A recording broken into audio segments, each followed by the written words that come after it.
Bueno, creo que estamos lo que estamos. Em, ¿Están Belén, Celina y Jerónimo? Estoy acá, adentro. Bien. Tratemos. Ahí está Celina. ¿Vos vas a empezar la presentación, Celina? Sí. Bueno, antes de que empecés con la presentación de las lecturas, me gustaría que nos tomemos unos minutos para presentarnos entre nosotros y que nos veamos un poco las caras. Yo por ahí no los conozco, la mayoría de ustedes, capaz que ustedes son compañeros, ya se conocen, pero me gustaría a mí conocerlos. Y también tenemos un amigo de México. Hola Dante, ¿cómo estás? Hola, bien. Qué bueno, quiero que también se vayan conociendo, así que vamos de a uno. ¿Por qué no empezás vos, Celina? Te presentás, nos contás en qué curso estás, y más o menos qué te gusta de la economía, digamos, ¿por qué estudias economía? Eh, bueno, me llamo Celina, estoy en cuarto año, digamos. Estoy haciendo historia, que es de quinto, pero estoy en cuarto. Y decidí, o sea, me explica por qué estudio economía, más bien, digamos. Porque qué me gusta de la economía, no sé mucho. Estudio economía porque en principio creí que iba a poder entender cómo funcionaba todo lo que es o sea, cómo funciona el sistema económico argentino, que es muy extraño, pero veo que no, no es solución, pero bueno, en principio es así, o sea, por eso quería estudiar economía, digamos. No me arrepiento, porque sí me gusta, no estudiaría otra cosa, pero bien. Ok, bueno, gracias. Vamos presentándonos de a uno, prendiendo el micrófono. Ahora yo voy a ir por orden, digamos, los que tengo acá. Jero sigue en la lista. Prende tu micrófono, Jero.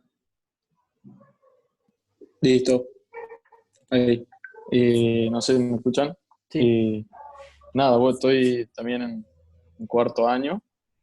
Eh, Elegí esta carrera justo cuando estaba terminando la secundaria y estaba en el país, estaba viendo como el cambio de gobierno, entonces se hablaba muchísimo todo el tiempo, generalmente todo muy relacionado a esto, y bueno, eso fue creo lo que me terminó definiendo para que empiece esta carrera, digamos.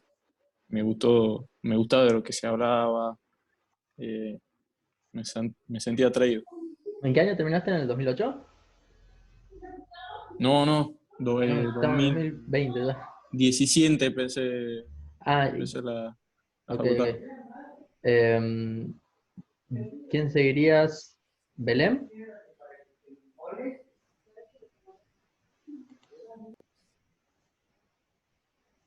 En realidad primero yo quería estudiar comercio internacional, pero bueno, por problemas no pude y un amigo en el último año de secundaria me habló de la licenciatura en economía que yo digamos no la conocía. Y bueno, ahí empecé a investigar más o menos de qué se trataba, las materias, y me gustó, y bueno, empecé a hacer el curso, el cursillo de ingreso. Y bueno, me gustó, digamos, la facultad, todo, y ya me quedé. Eso básicamente. Buenísimo. Dante, contanos un poco cómo llegaste a Tucumán en medio de una pandemia.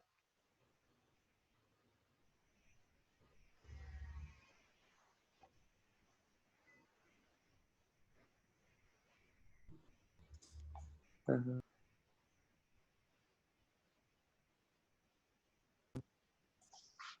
Hola, Hola, ¿ya se Dante. escucha? ¿Sí? Te escuchamos. Hola, este, bueno, pues yo me llamo Dante, yo soy de México, yo soy de la Ciudad de México. Llegué a Tucumán más o menos creo como el 9 de marzo, algo así. Y pues nada, cuando llegué las cosas todavía no estaban tan complicadas, todavía no, Recuerdo que entré en el aeropuerto y pues todo tranquilo. Creo que fue tal vez 2 días o 3 días después que se empezó a hacer un chequeo más riguroso en el aeropuerto de Tucumán. Entonces apenas llegué y pues no tuve tanto problema para llegar aquí. Tal vez el problema fue un poco ya después, lo de la cuarentena y todo eso, y como pues no conozco mucho el lugar, pues ha sido un poquito complicado en ese aspecto. Pero pues estoy bien. Bueno, buenísimo. Vamos a ver si te entretenemos un poco con economía. Esta clase es súper divertida. Ya te vas a dar ¿Profe? cuenta. No, es una Sí. clase. Vamos a ver si le ponemos onda. Te cuento, yo estuve ¿Quieren viviendo entrar en Ciudad uno? de México un tiempo. Ajá. Yo estudié en la UNAM. ¿Vos de qué universidad venís? Yo vengo de la UNAM también, sí. Mirá vos, qué bueno. Así que nada, vamos a tener para conversar después si querés un poco. Vale. Emilia, ¿querés contarnos?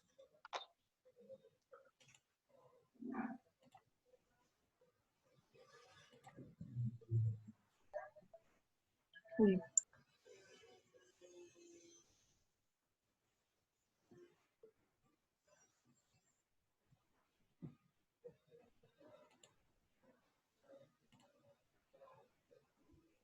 ¿Profe?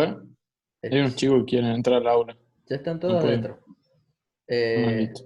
¿Estás, Emilia, o no? ¿Yo? Perdón, Ahí está. Sí. yo no sabía si estaba en silencio o no el micrófono encima. Ah, Bueno, buenas, yo soy Emilia Millón. Yo estoy como JTP también en el aula, en el aula virtual, en la materia Economía y Sociedad, ya no sé en dónde estamos. Y bueno, voy a estar dando capaz que alguna clase al final. Y bueno, si tienen consultas o esas cosas, la idea es apoyar, digamos, las clases de Sebas en eso. buenísimo. Les pido a todos que pongan sus micrófonos en silencio, en mute, así no tengamos eco. Y los que se vayan presentando les sacan el mute. Por ejemplo, Emilce Vargas.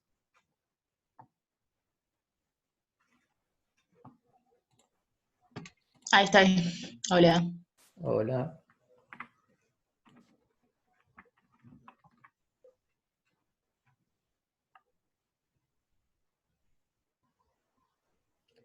¿Estás o no estás, Emilce? Sí, sí, acá estoy. ¿Qué Contanos, hago?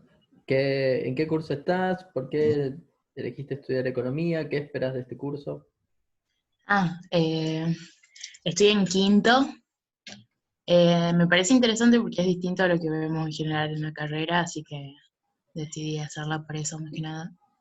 Y economía decidí estudiar porque, no sé, me parece una carrera muy completa y que puede ser muy abarcativa también, así que más que nada por eso. Y bueno, cuando era más chica me gustaba matemáticas, así que encaré por ahí y bueno, se fue abriendo Ok. eh, eso. ¿Quién tenemos? Florencia Ayala. Hola, Hola, Flor. hola. Me llamo Flor, elegí la carrera de licenciatura porque salí con un título básicamente parecido a la contabilidad, que es lo que estudié en la secundaria, y quise ir por esa rama y fui descartando contabilidad, no me gustó. Descarté administración porque no me llamaba la atención y me gustaba más lo que es análisis y esos temas. Así que por eso fue que elegí la carrera de licenciatura en economía. ¿Y esta materia? ¿Por qué la elegiste? Y esta materia, porque básicamente creo que todo va enganchado, porque estamos estudiando historia también y un poco de lo que vemos de historia, que vimos al principio, habla sobre qué es historia, historia económica, y bueno, me llamó la atención y a tema aparte porque me quedaba con los horarios supuestamente de que iba a empezar la facultad, y bueno, la elegí a esta materia por eso. Bueno, perfecto. Ah, dato aparte para todos. Me escribió una compañera hoy preguntándome cuál va a ser el horario cuando empiece el cursado, si lo vamos a cambiar. Todavía no está definido eso. No sabemos si va a empezar alguna vez o si vamos a estar en cuarentena para siempre. No, es una broma. Pero cuando sea el momento lo vamos a definir entre todos y vamos a buscar un horario que nos quede cómodos a todos. Seguro lo vamos a lograr. Yo ya estuve chequeando más o menos las restricciones de cada uno con sus formularios. Así que cuando sea el momento lo discutimos y vamos a encontrar un momento. También las sesiones seguramente se reduzcan a solo una vez por semana, entonces va a ser más fácil también. Isaac, ¿estás ahí? ¿Me escuchás? Te escuchamos, sí, hola. Bueno, básicamente elegí economía de casualidad, digamos, es larga la historia, pero sí ha sido de casualidad la carrera. Y bueno, el cursado porque me llama la atención realmente. O sea, ver un poco de qué se trata la materia y eso. Pero contanos más, ¿qué te llama la atención? Te voy a Eh, ser incisivo acá. ¿Está bien? ¿Está bien? Que no Bueno, tiene examen, básicamente, eso te llama la atención. no. O sea, básicamente porque es como que en la demás materias, o sea, nosotros estamos conformados de la parte más matemática y eso. Y bueno, es como que para tener algo más aparte, no sé si me hago entender. ¿Ok? Para tener algo más que formación matemática. Eso te Exacto. llama la atención. Sí, Está sí. muy bien, se O sea, entiende. creo que la economía es más que eso. Y bueno, por eso. Bueno, gracias. Jorge No. Monasterio, ¿estás? Estoy. Ah, qué buen fondo tenés vos, ¿eh? Yo estoy en la Vos facultad, estás en no la sé facu. ustedes. Algunos están en sus casas, yo estoy en la facultad, como verán. 2.0, acá sacándole provecho al Zoom. Muy bien, muy bien. Bueno, estoy en esta materia solamente por la fabulosa cátedra que tiene, los profesores que la conforman. Básicamente por eso elegí esta materia. Muy bien. ¿Y la licenciatura en economía? ¿Por qué elegiste estudiar? ¿O de qué querés trabajar? Decinos, si no, por ahí, capaz que ya sabés a Ministro qué de te querés dedicar. Economía, director del Banco Central, siempre logrando una cosa así, pero bueno, Muy se hace bien. lo que se puede. De a poquito, vamos. Tenemos fe en vos, con las herramientas que te vamos a dar acá, llegás hasta ahí seguro. Esperemos. Así que nada, a meterle nomás en esta cuarentena. Espero que se corte pronto y saquemos provecho al Zoom nomás. Me gusta esto de la clase virtual, yo en casa, me ahorro una hora de en bondi hasta la facultad. Eso está bueno, eso está bueno. Bueno, ponete pantalones, por favor, nomás. Tampoco No, te de lo acá tomes para tan en la arriba, para ligera. abajo no se ven. Gracias, Jorge. Lourdes.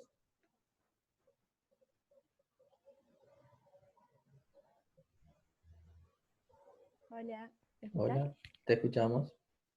Bueno, yo elegí la carrera porque en el colegio tenía una profesora que enseñaba economía y me gustaba mucho cómo daba la materia, pero la daba de un punto de vista más teórico, digamos, más de historia y esa parte.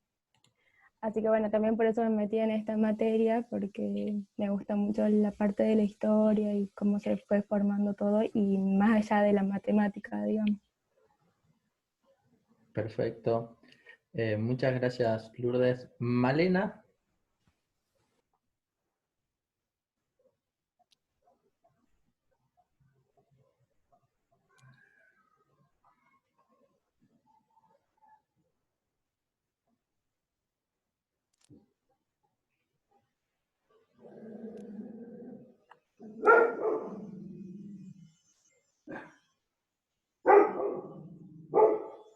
¿Estás, Malena?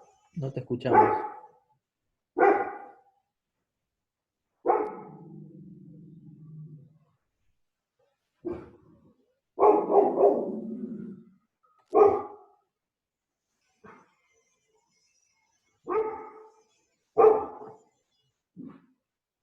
Bueno. Cuando Malena solucione sus cosas de audio, nos va a contar qué hace acá. Por ahora, bueno, la profe Cristina Leguizamón, no sé si se quiere, ya todos la conocen igual, es una famosa de la casa. No sé si anda el audio, porque, bueno, la tecnología siempre nos abandona cuando más necesitamos. El otro día les di las bienvenidas por escrito, ahora les hago por voz, en otro momento será eh, presencial. Eh,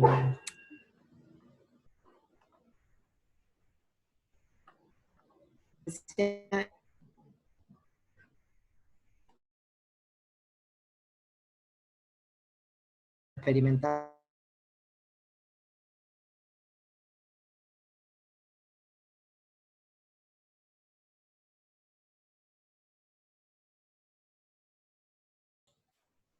Bueno, Gigi, me parece que nos vamos a tener que quejar con Telecom y Arnet y mandarla a tu casa que te arreglen la conexión, porque no te escuchamos nada. Eh, Matías Kobeliowski, Hola, sí, ¿se me escucha?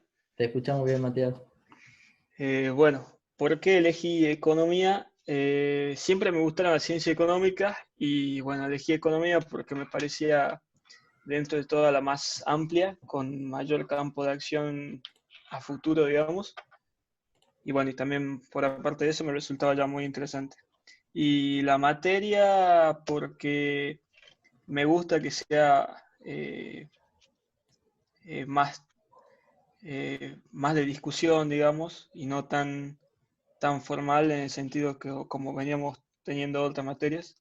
Bueno, y más que nada eso. Perfecto, muchas gracias. Eh, Melina Rodríguez, Sí, ¿se escucha? te escuchamos. Sí, bueno, estoy haciendo, bueno, me llamo Melina, estoy haciendo quinto año, ya son las últimas, si Dios quiere. Y bueno, me gusta economía, digamos, siempre me gustó matemáticas en el colegio, y el colegio también, el título era relacionado a eso. Probé con contador, pero no me gustó, así que bueno, justo me metí en una charla de economía y me encantó, así que de ahí me está costando, pero si Dios quiere, terminamos pronto. Bueno, mucho éxito. ¿Y la materia esta, por qué la Gracias. elegiste? Y era más que nada, no sé, es como que sale un poco también de la rutina de la matemática y de las demostraciones y todo eso. Bueno, perfecto, espero que lo aprovechen. Nota aparte, esta es una materia que no tiene matemática, en principio, porque yo personalmente le quería poner un toque más empírico, no me dejan las profesoras, pero independientemente de eso, lo que sí buscamos es que haya rigurosidad. Entonces, si hay una cosa buena que tienen las matemáticas es que en general es rigurosa. Acá van a tener que entrenar otra rigurosidad, que es la rigurosidad también analítica. Hola Gigi, bienvenida de nuevo.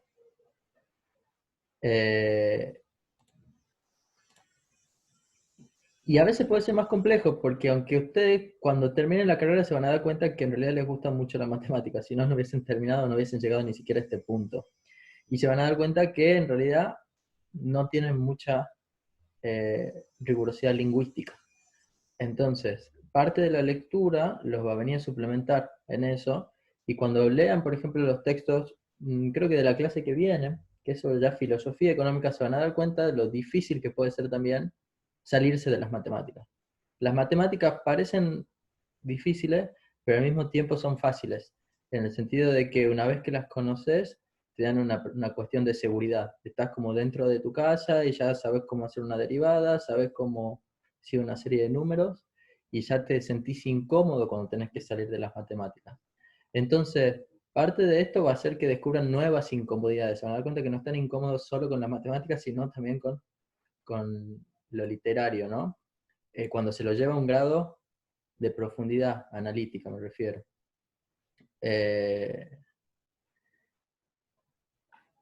M. Flor, ¿quién es la profe Correa?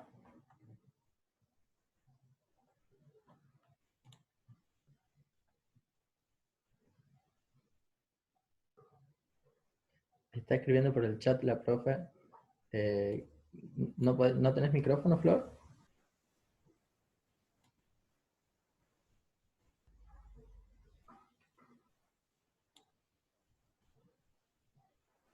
Bueno, dice, la metodología que tiene esta materia hace que uno realmente se preocupe por entender bien lo que estamos leyendo, pero sí concuerdo que también es riguroso, supongo que querrá decir.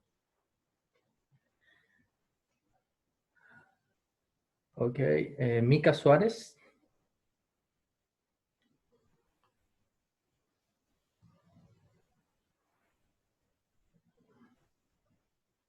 ¿Se me escucha? Te escuchamos. Ahí está, para que se aprenda el video porque estaba con un problema de la cámara. Ahí está. ¿Cómo eran las preguntas? Porque entré y salí varias veces y bueno, no escuché bien cómo era. No, bueno, más o menos nos estamos presentando un poco, diciendo en qué año están cada uno, por qué estudian economía básicamente, ya sea a qué te querés dedicar o por qué ingresaste, y también por qué esta materia, que es optativa, ¿no? Nadie te obliga a estar acá. Bien. Bueno, estoy en el último año de cursado, esperemos que también sea el último año ya de la carrera. Elegí economía porque también buscaba, o sea, como la mayoría de los chicos había salido con un título de contabilidad, de administración, pero es como que tampoco no me cerraba mucho la idea. Y bueno, averigué sobre economía y me gustaba, me llamó la atención de que era como mucho más amplio todo, como que podías abarcar desde muchos aspectos.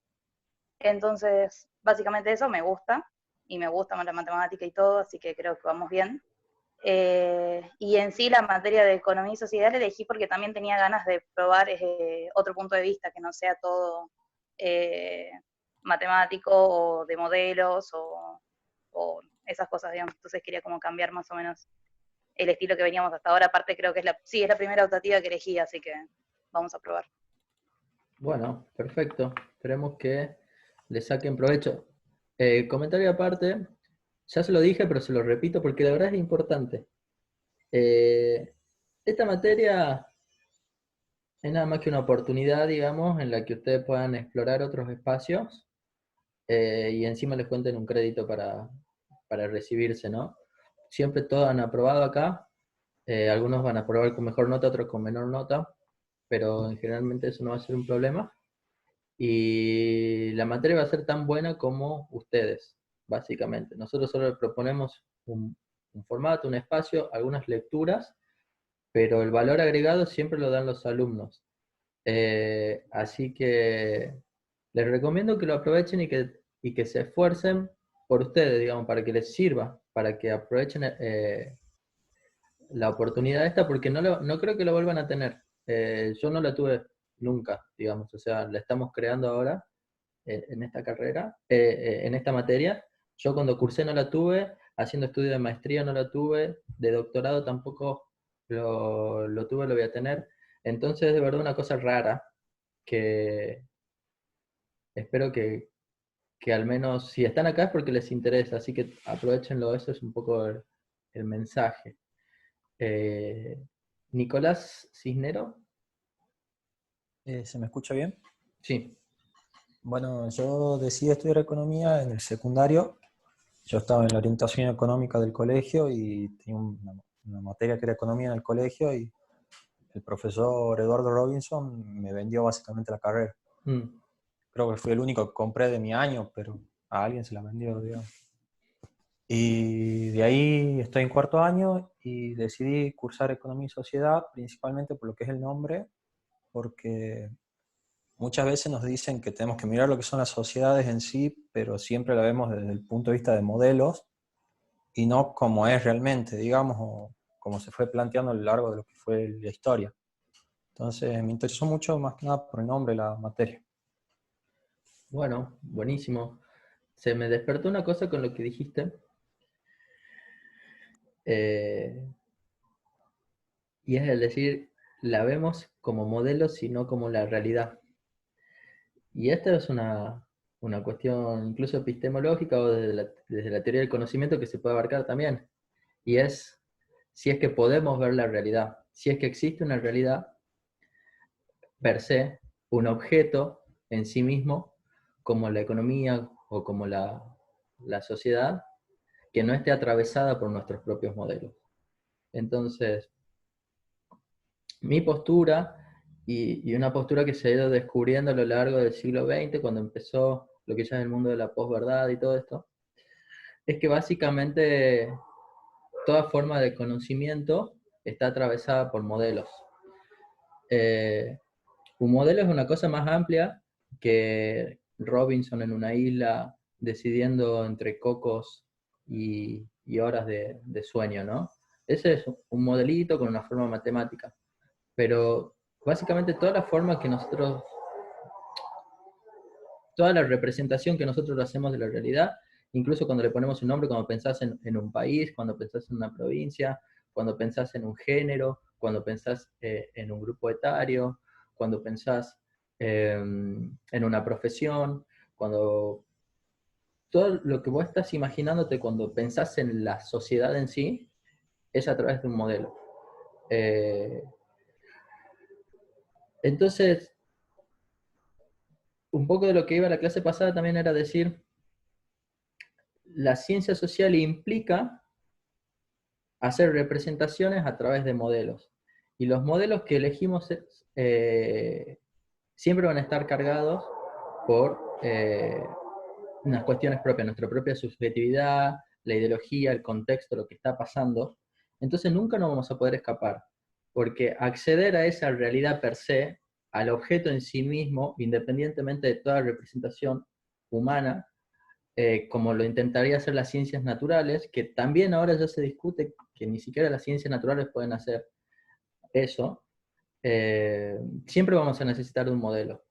El tema es elegir qué modelo utilizar para representar. Nunca vamos a poder representar toda la realidad. Vamos a poder estudiar secciones, tomar partes, o integrarlas de alguna forma, o enfocarnos en algo, y para eso siempre vamos a necesitar un modelo. El tema es elegir qué modelo, y una vez que elijamos el modelo, entender cuáles son las limitaciones del modelo y cuáles son los beneficios. Eso es lo máximo que hasta ahora me parece que podemos hacer. Entonces, parte de este curso no es decir que nos sirven los modelos, sino hacernos pensar qué sí nos dicen y qué no nos dicen los modelos. Cosa que cuando nosotros usemos los modelos, los usemos con mayor responsabilidad. Al menos ese sería el mensaje que yo les quisiera dejar a ustedes, y es parte de lo que vamos problematizando. Paz, ¿está Paz? Hola, ¿me escuchan? Sí. Bueno, mi nombre es Pablo, estoy en cuarto y elegí licenciatura en economía porque en un principio quería estudiar para contador, pero como que no me gustó lo que es en sí la contabilidad. Y bueno, cuando me inscribí para licenciatura en economía me gustó lo que es la materia en sí, digamos, la carrera. Y la materia Economía y Sociedad la elegí porque me parece una materia distinta y creo que nos enseña a ver las cosas desde un nuevo punto de vista de nosotros mismos, digamos. Bien. Rocío, gracias.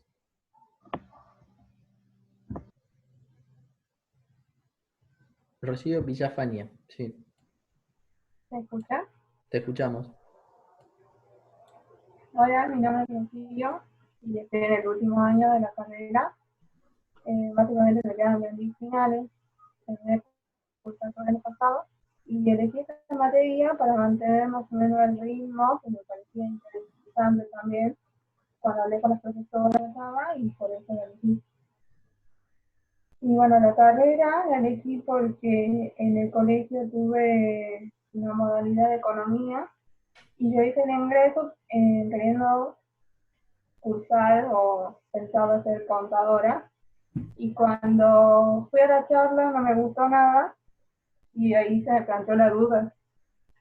Y bueno, me sirvió mucho lo que dijo las profesoras cuando explicaron la carrera de economía de que se trataba y ahí la elegí.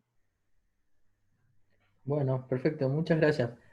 Falta presentarse alguien más que se me haya pasado con este método de la lista.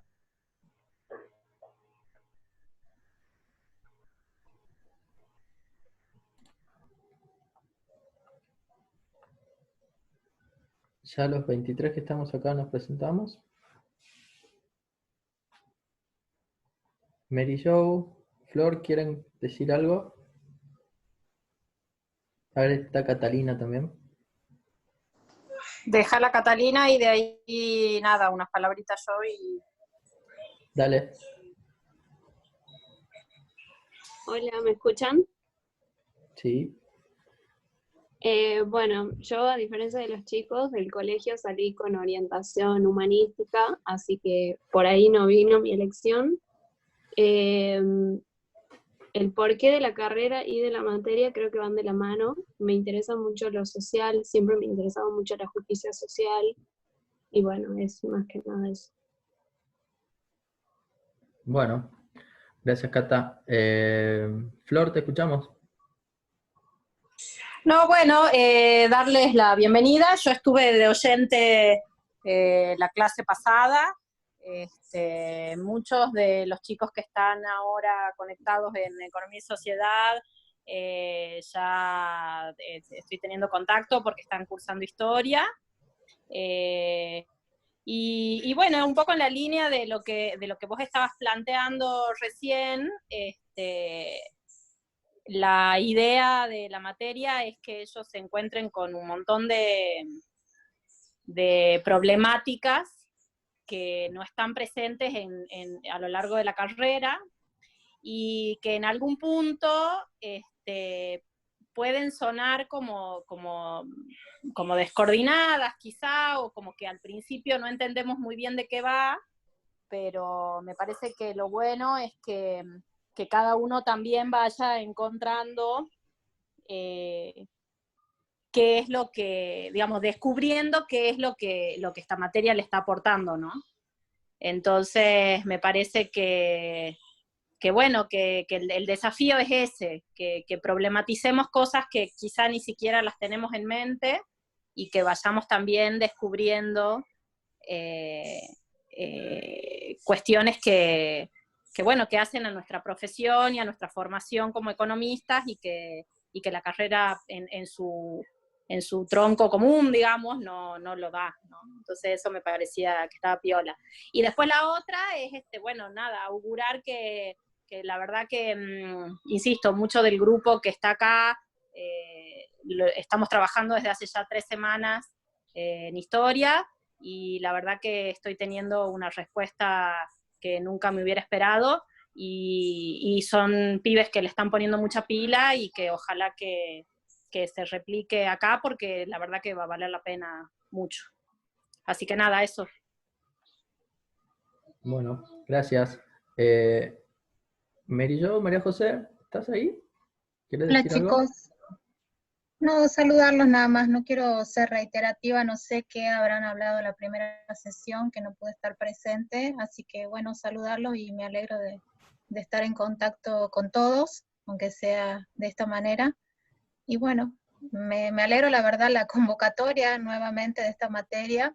El año pasado tuvo una muy buena convocatoria y para este año la verdad que esperaba que caiga, y no está siendo así, así que me alegro mucho de que mi expectativa haya sido errada. Y bueno, acá estamos para aportar todo lo que cada uno pueda para cada uno de ustedes. Ya saben que estamos a disposición. Eso nada más, chicos. Genial, gracias. Pregunta, a ver, ¿quién me puede responder? ¿Cuántos alumnos son en un curso core de cuarto, quinto año ahora? Tipo macro 3, no sé, una de esas materias que son obligatorias. Yo estoy con 27 inscriptos en Historia, Seba. ¿Y historia es obligatoria? Historia es obligatoria, sí. 27 y es de quinto, o sea que sí, está como macro. Sí. Ok. Bueno, entonces, sí, escucho. Seba, y se supone que para el seminario de investigación, Hugo tiene más o menos 15 anotados, 15, 17. en la posibilidad de hacerlo, que son también del último año. Ok, entonces sí, claramente es una convocatoria muy buena de este curso, porque al ser optativo esperaría que haya una fracción menor, pero es casi un curso equivalente a, no sé, yo cuando tomaba optativas éramos a veces 2, 3 alumnos en algunas materias, ¿no? Para mí una optativa con 20 alumnos es una locura, pero bueno, a veces va evolucionando esto. Sin más, vamos largando. ¿Quién va a iniciar presentando entonces? Yo empiezo. ¿Puedo compartir mi pantalla así paso el power? La vas a compartir. Antes, dame un segundo que haga un poco una introducción al Sí. tema que vamos a ver hoy. Ah, bueno, dale. La sesión de hoy, a ver, vamos a ver.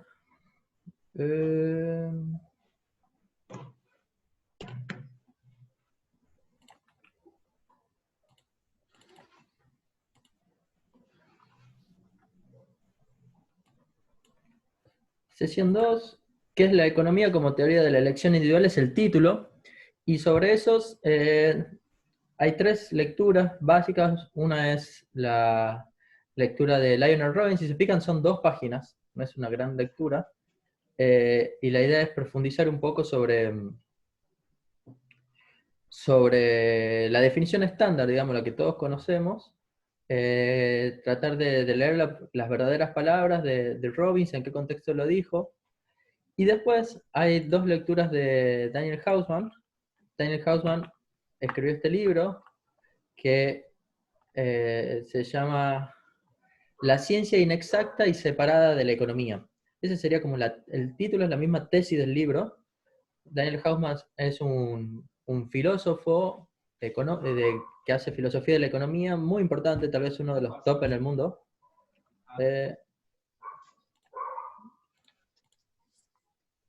Les pido que pongan mute los micrófonos que no están hablando. Daniel Haussmann escribió este libro, que es una de las cosas que hizo, pero es un filósofo top, que discute con Amartya Sen o con la gente que está en la frontera de un campo que es por sí mismo muy chico. No mucha gente se dedica a hacer filosofía de la economía. De hecho, dudo que muchos economistas lean filosofía de la economía, y te das cuenta cuando hablan, te das cuenta cuando investigan, y te das cuenta cuando piensa, cuando un economista se preocupó por algo más que su modelo, o cuando trató de pensar un poco por afuera. Generalmente a mí la gente que hace estas cosas me parece muy interesante, porque te implica un esfuerzo de, en vez de centrarte en un punto, abrir tu cabeza, y es un esfuerzo que es muy costoso, y no mucha gente tiene la voluntad de hacerlo, no porque sea tonta, no porque no pueda, sino porque es costoso, lleva mucho tiempo. Entonces, bueno, vamos a ver si nosotros hacemos por lo menos una introducción a ese esfuerzo. La idea en esta sesión es tratar la introducción, que fíjense, vuelve a lidiar con las películas, las preguntas que ya venimos haciendo nosotros: ¿qué es la economía? ¿Cuál es la metodología de la economía? ¿Y de qué trata este gran libro? Digamos, es la introducción a un libro que, si a ustedes les llama la atención, eventualmente cuando tengan tiempo en el verano, porque son muy aplicados, lo van a leer, no, pero la idea es que por lo menos sepan que existe un campo que se dedica a pensar estas cosas, y este es un libro que condensa bastante bien todo eso.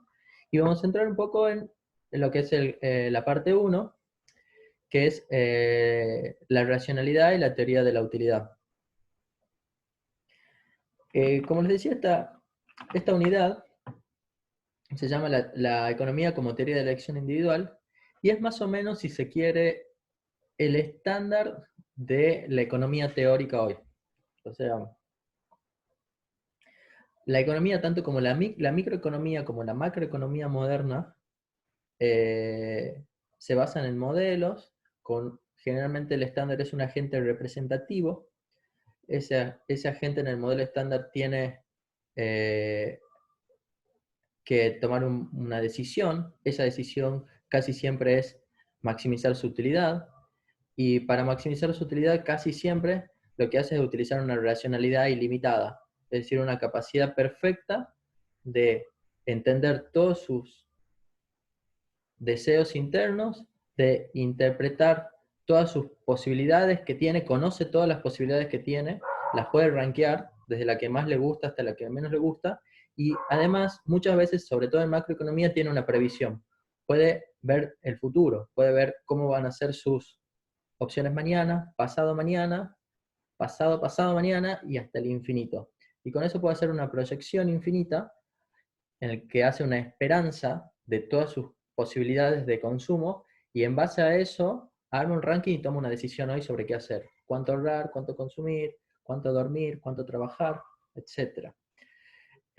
Y eso lo hace de forma aislada. Lo hace él solo, se sienta, cierra los ojos, piensa por dentro y toma esa decisión. Y generalmente no es afectado por el exterior ni nada, sus deseos no se ven interactuando con los deseos de otra persona, no hay deseos en manada, no hay una ideología que lo afecte, no tiene miedo, sino que es un tipo racional.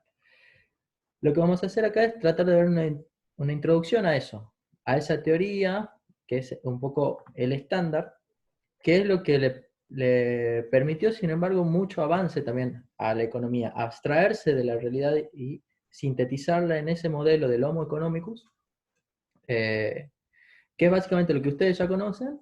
Vamos a pensar un poco más sobre lo que ya aprendimos. Así que sin más, arranquemos con la sesión.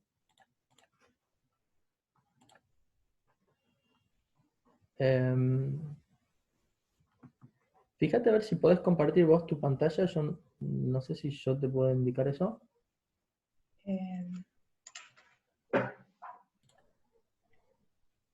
Ahí, ¿ven mi pantalla?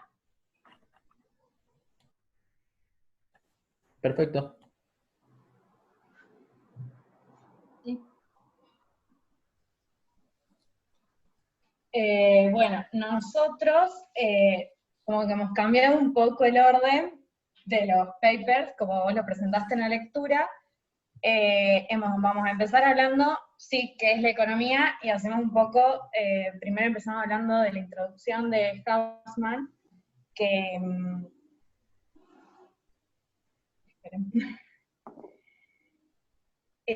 bueno, que como que primero empieza como cuestionando lo que es el enfoque que tiene, el método que tiene la ciencia económica, los principios que son leyes, los toma como leyes inexactas, y hace un poco de enfoque también en lo que es el objeto de estudio, que habla de que son las sociedades la sociedad de mercado, y que al ser sociedades humanas están influenciadas por actitudes, por acciones de las personas y por artefactos. Y este mercado es como que domina la conducta de las personas y determina cómo van a actuar de cierta forma, más o menos era que entendimos. Bueno, después empieza diciendo qué es la economía y hace como un contraste entre dos definiciones, que es la de Mill y después la de Robbins. Mill, dice que la economía es la ciencia que encuentra leyes de los fenómenos de la sociedad que surgen en operaciones combinadas de la humanidad para la producción de riqueza. Hace mucho enfoque en lo que es la riqueza porque se enfoca en esto, digamos, y de la sociedad.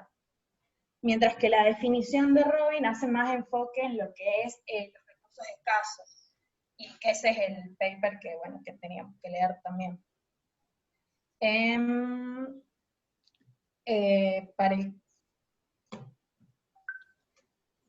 Para el caso de Robbins, en el caso de Robbins,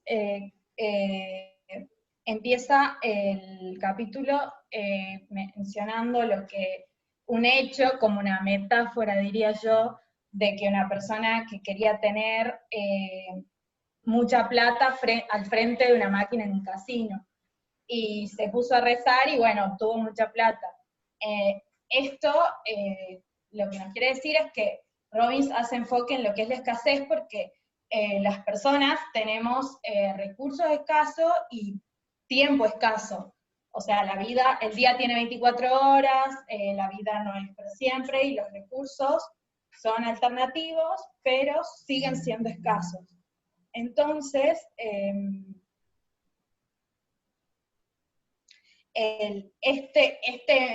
la escasez tiene cierto aspecto económico porque hay que como que ver cómo se van a asignar esos recursos escasos y el tiempo escaso para lograr los fines que tienen la sociedad.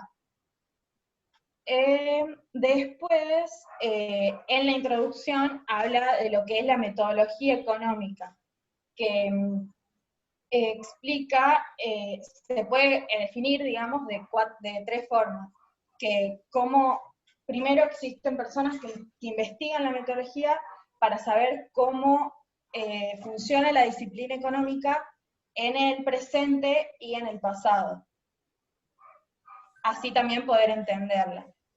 La segunda definición que se puede dar de metodología económica es que se estudia para evaluar ciertos aspectos de la ciencia, si se puede decir ciencia también, porque al inicio también Hausmann dice que no, o sea, como que no está correcto que la economía se separe como una ciencia aparte, porque para poder evaluar estos aspectos económicos, como que la economía también se tiene que valer de otras ciencias, o como por ejemplo la filosofía, o ciencia política, y así. Y en tercer lugar, la metodología busca entender cómo las personas aprenden sobre la sociedad en la que se desarrollan. Y se estudia esta metodología, los que estudian, esta metodología es para poder mejorarla y para facilitar más herramientas a los economistas.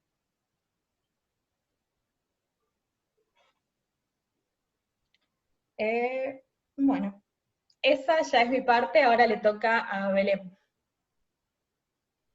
Bueno, dejo de compartir mi pantalla y la paso a compartir, Belén. No, sí, compartiendo vos. Ah, no bueno, sé. bueno. Bueno, me avisan cuándo tengo que pasar la presentación. Bueno.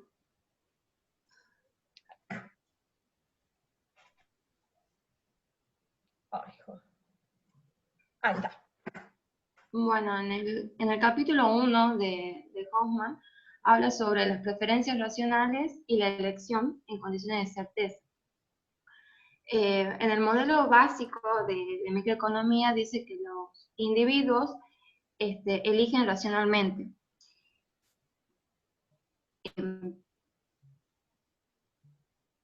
Y se considera que, bueno, que la elección es racional cuando los agentes tienen preferencias racionales y creencias racionales. El autor toma, digamos, como preferencias que son estados subjetivos de los individuos y que se reflejan en sus acciones y sus palabras. Y las elecciones que son ambiguas entre la deliberación subjetiva y su acción consecuente. Y también dice que se considera que los agentes tienen preferencias racionales si sus preferencias son completas y transitivas, y eligen racionalmente si las preferencias son racionales y no hay una opción factible a que elijan a la opción, o sea, que prefieran a la opción que ya hayan elegido. Bien, sí, pasar. Bueno, entonces, ¿qué eran las preferencias? ¿Qué quiere decir que las preferencias sean transitivas? Ahí le explica que si un individuo A prefiere X a Y y Y a Z, entonces debe preferir X a Z. Y después habla un poco de la independencia del contexto, en que si un individuo tiene, por ejemplo, en la primera situación, 2 opciones, X e Y revela que X es preferido a Y, entonces elige X, el individuo es racional. Y si en la segunda opción tiene 3 en la segunda situación tiene tres opciones, X y Z, y el individuo A revela que Y es preferido a Z, Z a X, y a X, entonces elige es racional, o sea, la acción es racional, pero habla de que estas dos opciones combinadas parecieran ser inconsistentes. Entonces, habla sobre la importancia del contexto, porque puede ser que el individuo haya cambiado de gustos o que las elecciones dependan de esa tercera variable Z. Pero en la teoría microeconómica estándar, esto, ay, disculpa.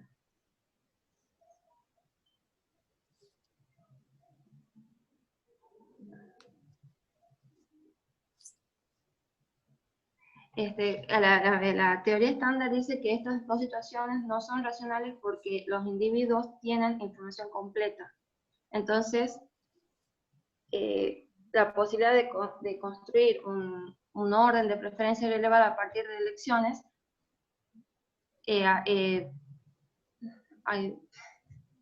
perdón, estoy medio nerviosa. Bueno,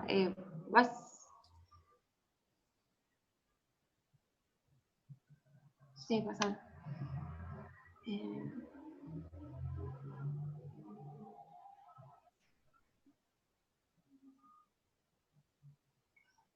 Bien.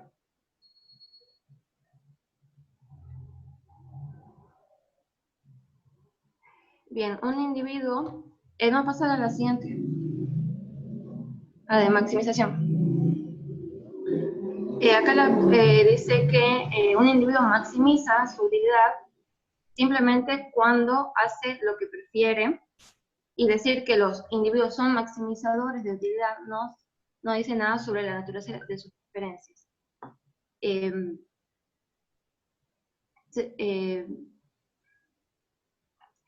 Por lo tanto, la maximización de utilidad requiere que las preferencias de A sean racionales si y solo si son completas, transitivas y continuas, y que las elecciones de A, del individuo A, son racionales si y solo si las preferencias de A son racionales y no prefieren ninguna opción a la que A elige.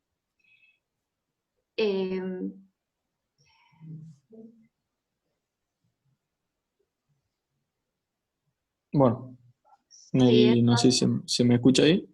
Sí. Listo. Bueno. Con respecto a las preferencias reveladas, bueno, se pueden decir que las preferencias pueden tomarse como reveladas por elecciones observables de las personas, digamos. Estas elecciones pueden ser consistentes si satisfacen el axioma débil de la preferencia revelada, que si se revela que se prefiere X de Y, no se puede revelar que Y se prefiera X. Entonces uno puede simplificar la teoría de la racionalidad al mantener que un agente es racional si solo si sus elecciones satisfacen este axioma débil de las preferencias reveladas.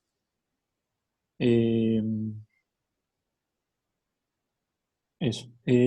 Bueno, puede que las preferencias reveladas muestren transitividad en condiciones de riesgo o incertidumbre, pero que no tienen nada que ver con la irracionalidad. Por ejemplo, considerar opciones estratégicas en donde uno puede elegir X, aunque prefiere Y, para engañar a otro o manipular algún mecanismo de elección. Bueno, sí, pasa. Con respecto a la racionalidad y la incertidumbre, Los economistas comúnmente hablan de situaciones de riesgo cuando se conocen los resultados, probabilidades, y de situaciones de incertidumbre cuando no se conocen las probabilidades de los resultados o incluso las probabilidades. La teoría de la utilidad, bueno, esperada, ha sido extremadamente controvertida porque, a diferencia de la teoría de utilidad ordinal, se puede aplicarle a elecciones reales inevitablemente del riesgo, o sea, la teoría de la utilidad esperada está más asociada a la realidad, porque bueno, considera todos los riesgos y la incertidumbre nada, porque no conocemos todo esto, digamos. Eso.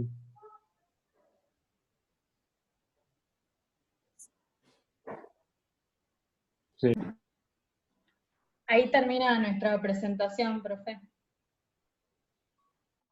Bueno, muchas gracias. Como se dan cuenta, lo que estamos tratando es bastante denso. Se evidencia la complejidad del tema porque es abstracta la discusión. Porque es una discusión bastante técnica que viene desde el lado de la microeconomía pura. Toda esta discusión sobre el rational choice, ¿no? Por eso también preguntamos quién había tomado micro 2, porque probablemente este son el tipo de cosas que se ven en un curso de micro 2. Yo no sé si este año lo habrán visto. Muchas de las cosas se plantean ya en los cursos de posgrado, se lo estudia más claramente lo que significa una elección racional, ¿no?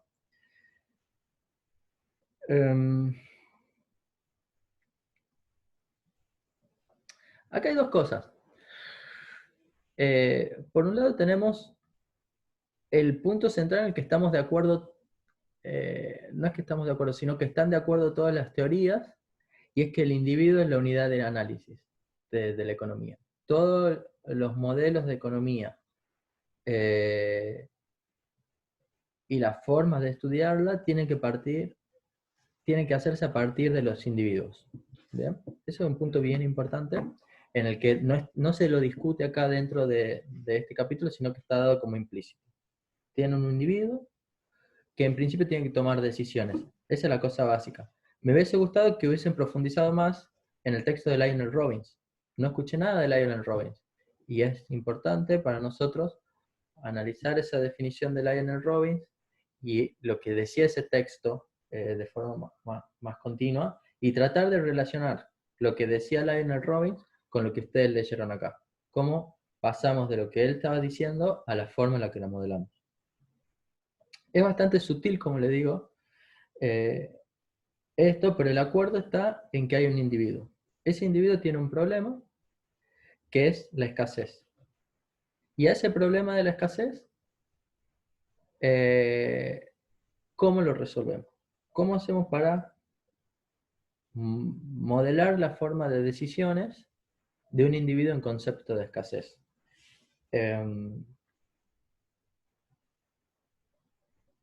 Antes no se lo modelaba, o sea, se lo pensaba solo de esa forma, y una de las primeras cosas que se empezaron a decir es aprovechar la teoría del utilitarismo. La teoría del utilitarismo la desarrolla Jeremy Bentham en el siglo XIX, perdón, en el que decía básicamente que lo que persiguen las personas es su bienestar. Ese bienestar se le puede llamar también utilidad, y utilidad es básicamente la suma subjetiva que hace dentro de su cabeza las personas de los placeres y los displaceres. Entonces compara cuánto placer me va a dar esto con cuánto displacer, y en función de eso va eligiendo lo que más placer le da. Es una teoría que por un lado es hedonista, es una teoría ética hedonista, donde el placer es lo que guía la decisión por ejemplo, ahí no hay un compromiso moral, no hay una obligación, sino simplemente es una búsqueda de goce, ¿no? Y por otro lado, está la cuestión de la subjetividad. Esa decisión se produce en una evaluación interna que hace, y es subjetiva. No existe como una vara exacta, qué es lo que te tenga que dar más placer y qué es lo que te tenga que dar menos placer. Entonces no existe una norma que rija esa decisión, sino que se produce completamente al interior del individuo. Eso es el utilitarismo. El paso siguiente del utilitarismo, y para lo que fue creada,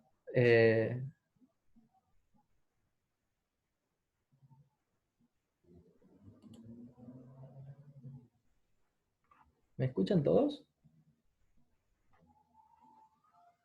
Sí. No sé por qué se quedó.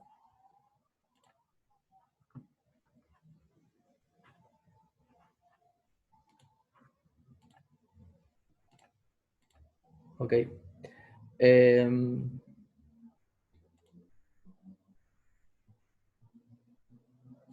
Estoy aprendiendo a manejar esto.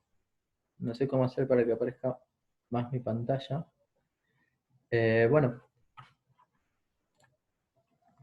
Gracias. El paso siguiente de la teoría de la utilidad es cómo nos puede servir de guía para estudiar las sociedades.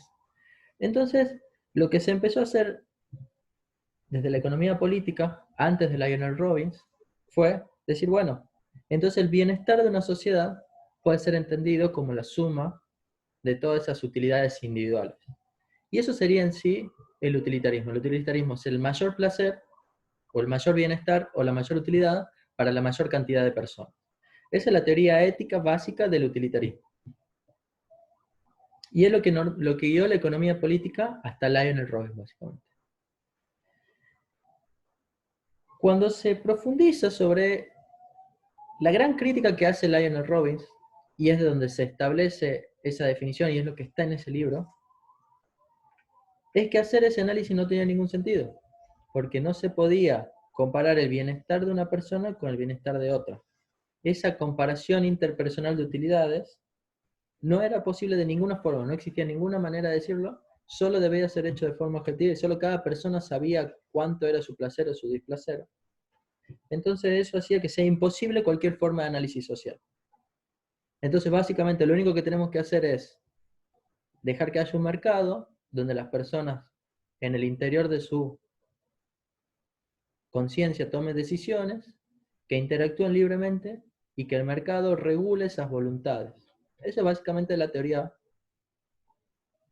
del liberalismo en su máxima expresión, y es principalmente la teoría de la escuela austríaca, en donde el único criterio ético, normativo, que puede existir para evaluar la bondad de una acción o de un estado social, se realiza al interior de los individuos. Lionel Robbins no decía que los individuos deberían ser racionales. Todavía no llegamos a esa instancia en la que la elección tenga que ser racional. Lo único que criticaba Lionel Robbins era que haya un Estado, o no un Estado, sino, bueno, un Estado sí, pero sobre todo un gobernante, digamos, un ruler, que pueda tomar decisiones por otra persona, por una sociedad, como ahora lo está haciendo Alberto Fernández, si se quiere, diciendo se van a quedar en su casa, porque si salen van a contagiar a alguien y esa persona se va a morir. Y como no quiero que pase eso, desde la política decimos que ustedes pierdan su libertad individual de salir a caminar libremente y a tomar café e ir a la universidad para que no pongan en daño a otras personas. Si ustedes se fijan en Twitter, las personas que critican eso son los más liberales. Está Milei, está Giacomini, que están súper enojados. Y las personas que están, gran parte de la población cree que es coherente que en una situación de acá, donde hay una externalidad negativa potencial de que una persona salga y sin querer contagie y mate a otra persona, considera coherente que puede sacrificarse transitoriamente eso. Entonces es una tensión. Esta tensión viene de hace mucho, en distintas facetas. Perdón, déjame un segundo.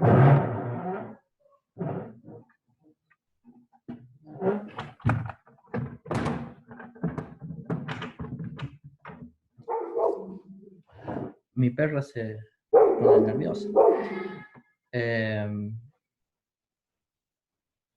Disculpe, profe. Sí. A lo que mencionaba recién usted, creo que algo vimos en micro, que era el planificador central, puede ser, como autoridad, que es el decisor de todo. ¿A eso se refiere? Sí. Esto entra mucho en la época de la discusión del ascenso de totalitarismos en el mundo, que fue gradual, que llevó a regímenes comunistas, regímenes nazis.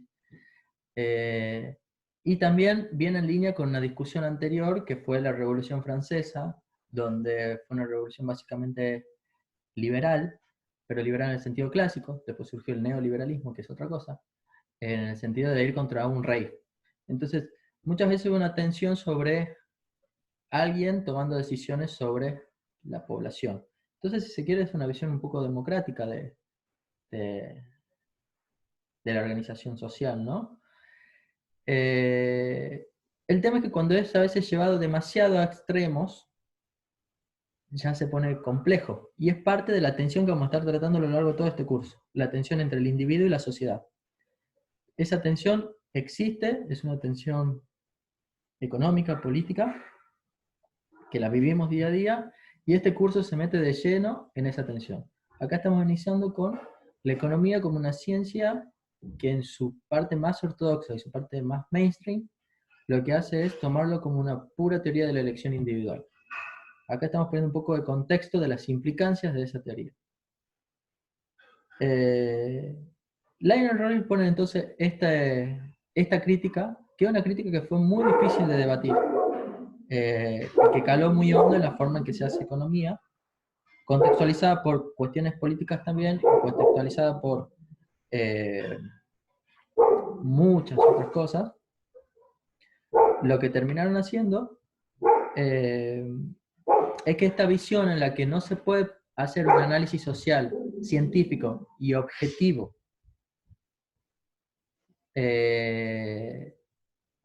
porque no se puede hacer una evaluación ética, es lo que vino con el lado de el positivismo, básicamente, que es lo que se gestó en el Círculo de Viena, más o menos entre la década del 20 y del 30 del siglo pasado, donde la gente del Círculo de Austria y Lionel Robbins también tenían una cierta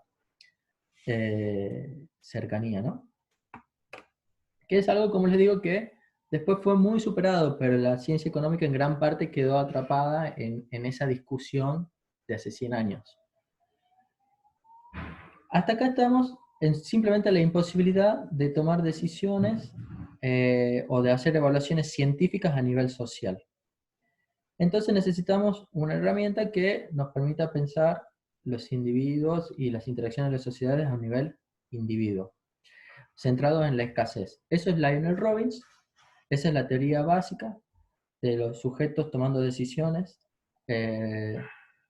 fines escasos y fines alternativos, apoyado un poco por el utilitarismo, que viene ya del siglo anterior, pero es un utilitarismo no como el utilitarismo de Bentham, sino un utilitarismo subjetivo e individualista.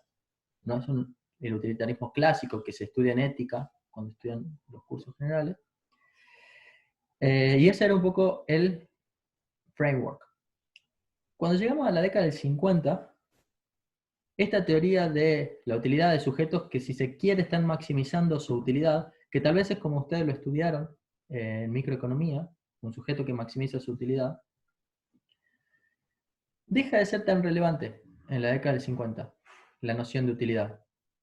Y ahí es donde se desarrolla la teoría de la elección racional. Y ahí lo que quiero que ustedes anoten Ken Arrow y vean también el teorema de Arrow de Breu.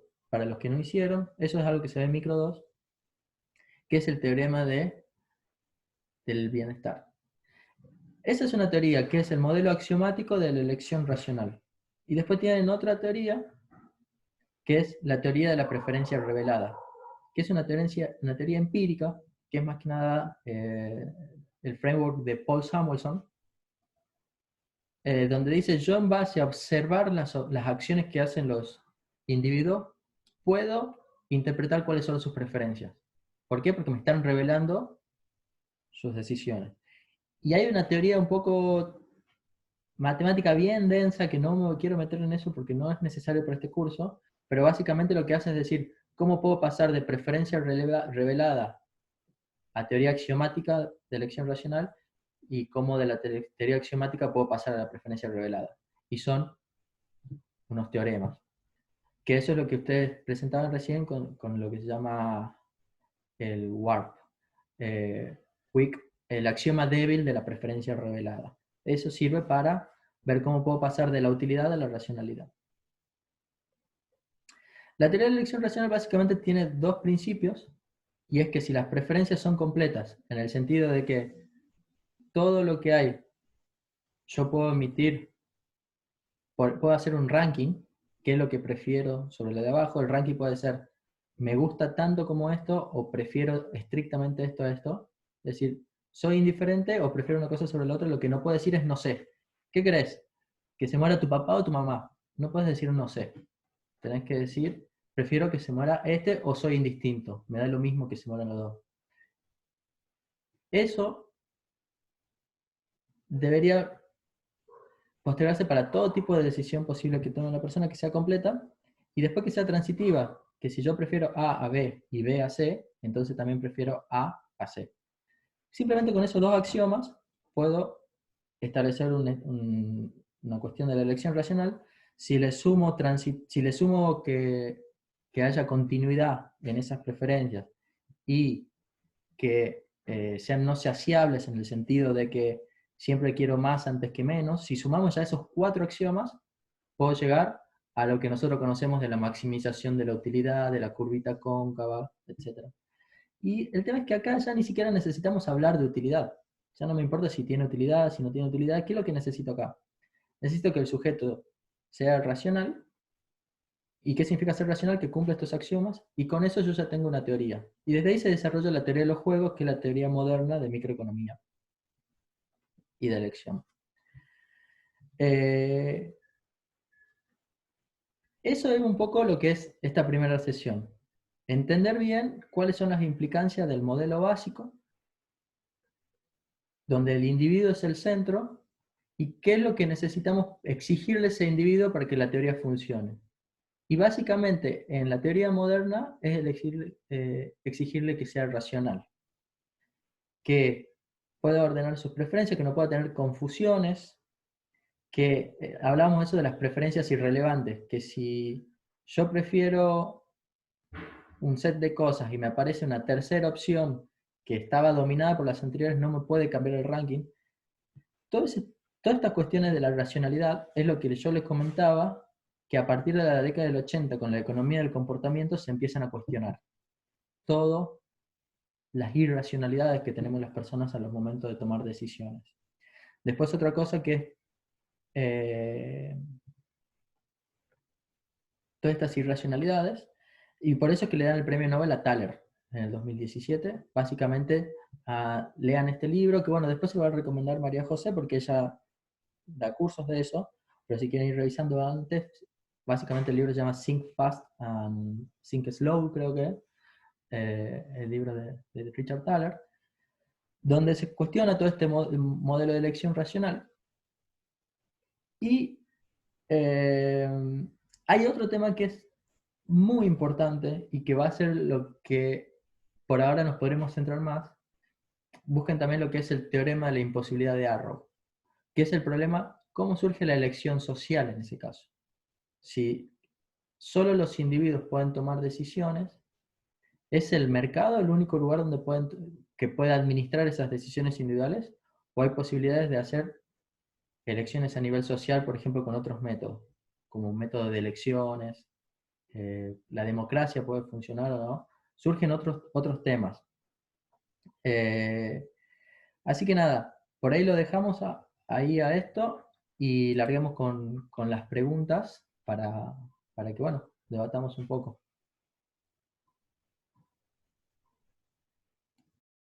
No sé quién tenía que hacer las preguntas. Yo, bueno, mi team. ¿Qué las leemos a las preguntas que hicimos o cómo hacemos?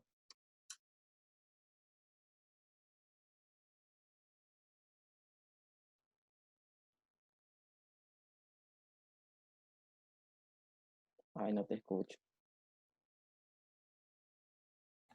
Perdón. Sí, lee la primera pregunta y bueno, que acá es el momento en el que participemos y que opinemos de a uno, se van sacando su micrófono y van diciendo su opinión o sus Bueno, dudas. yo leo una y después los otros leen la otra. Por ejemplo, la pregunta que yo hice era ¿para qué se utilizaba la metodología económica en nuestra vida y cuáles deberían ser su uso? Que era más o menos lo que estaba explicando Celina cuando hablaba de esto. Y mi respuesta era que en el contexto de la pregunta se pueden responder de varias formas. Por ejemplo, ¿cómo tiene un éxito en economía un economista o qué rasgo o carácter de preferencias, estadísticas o valores se fomenta entre los economistas exitosos? Y yo puse que es posible que se desee conocer la respuesta de estas preguntas sociológicas e históricas simplemente porque se quiere comprender la disciplina, los objetivos adicionales que tuvieron para alcanzar el éxito. La metodología puede ser utilizada para estudiar aspectos de la economía desde una mirada política y práctica de la vida diaria. O sea, la metodología económica la puede usar absolutamente para toda la vida diaria que tienen las personas. En donde se puede plantear una evaluación, por ejemplo, las políticas sociales que realiza el Estado en la eficiencia económica. No sé, ¿qué mejor? ¿Abramos los bancos y que vayan los jubilados o no abramos los bancos que no se contagien los jubilados? Todo eso tiene una implicancia económica que afecta a la sociedad en sí. Otra razón por la que utilizamos la metodología es porque la economía es una ciencia social e intenta comprender cómo relacionan los individuos ante distintos escenarios económicos que vivimos. Si bien no es lo mismo la economía de Argentina con una cultura latinoamericana, que no sé, decirte Europa o Asia, que son economías totalmente distintas, y la manera en que reaccionan ellos bajo distintos estímulos. Y decimos que se realizan investigaciones y logramos ver cómo los economistas han tenido éxitos, y de ahí también han tenido fracasos, y ahí podemos estudiar los éxitos y volverlos a realizar esos ensayos, y también de los fracasos y ver qué no hacer en la economía para que nosotros seamos unos economistas exitosos, se puede decir, con la metodología. Y también decimos que muchas personas consideran que la metodología económica se refiere exclusivamente con el problema de la evaluación de la teoría, pero también se puede hacer preguntas más detalladas que no se encuentran en el paper, bueno, no en el paper, sino en los libros que estábamos leyendo, como por ejemplo, ¿cuáles son los objetivos de la economía? Es preguntar no solo cuáles han sido, sino también en qué más se puede utilizar la metodología económica. Esa es una de las preguntas que yo hice y la respuesta. ¿Qué opinas, Seba? ¿Cuál era la primera pregunta? ¿Puedes repetirla? Ya te digo. ¿Para qué utilizamos la metodología económica en nuestras vidas?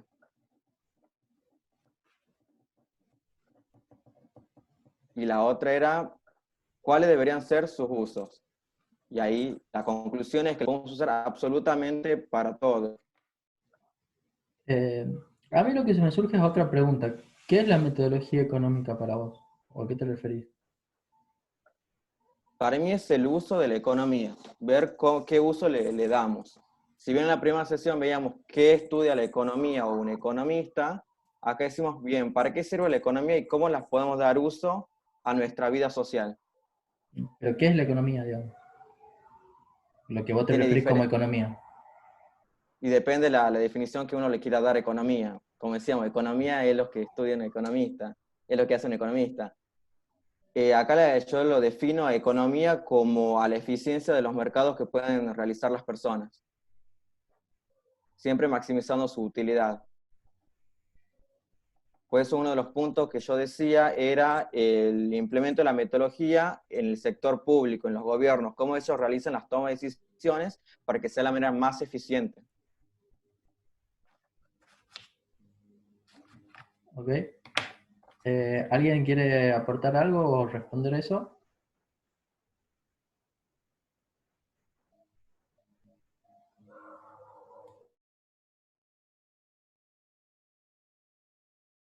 Yo como que también cuando Jorge estaba explicando, como que me surgió la duda que él decía que la metodología económica se usa para todo en la vida, y yo me quedé como, ¿qué es la metodología?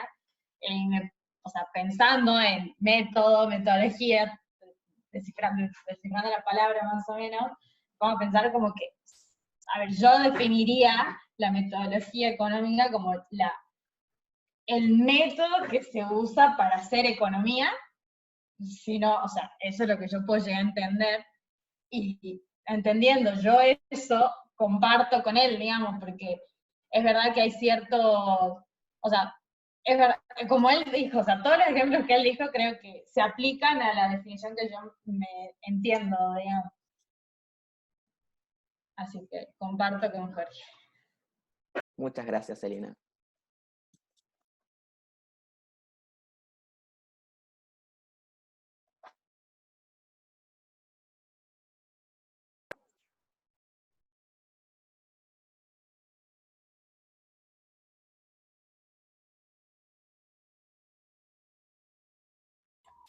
¿Alguien más tiene opinión sobre lo que acaban de decir los compañeros, sobre la cuestión metodológica? Repito las preguntas. ¿Para qué utilizamos la metodología de la economía y en qué más se puede utilizar?